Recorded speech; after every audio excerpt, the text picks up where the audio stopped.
Welcome to another episode of Java with Jonah, where common sense meets caffeine in the land of Nineveh, aka America. Now, as I record this, the tensions are flaring around Trump's intentions to pick a Supreme Court justice amidst the adamant protests of the Democrats. And it's gotten so intense that Alexandria Ocasio-Cortez just posted a video exhorting her young base, so to speak, to quote-unquote radicalize. And therein, conversely, lies the root cause of why American society has devolved to the tremendously sinful and chaotic place it's at. Christians didn't radicalize. That is, Christians as a whole didn't become radical witnesses for Christ. What a majority of them became was lukewarm at best. They bowed to, say, suburban comfort. They got caught up more and more with media entertainment.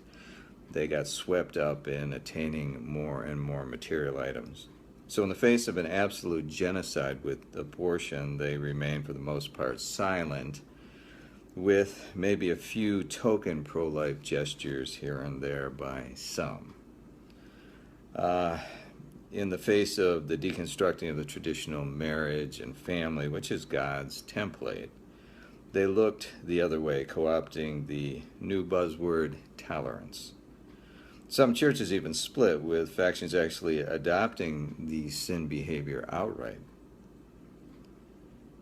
And those are just two of many issues. No, Christians should have radicalized at the first signs of this evil. They should have taken to the streets en masse, creating a climate similar to what was created in the South in order to end segregation.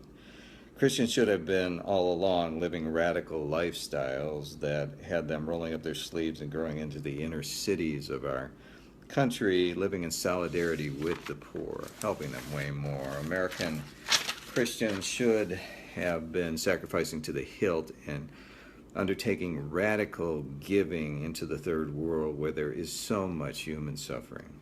American Christians should have been boycotting en masse right at the beginning when the media started to incorporate sex and violence and so on that encroached on the minds of our children.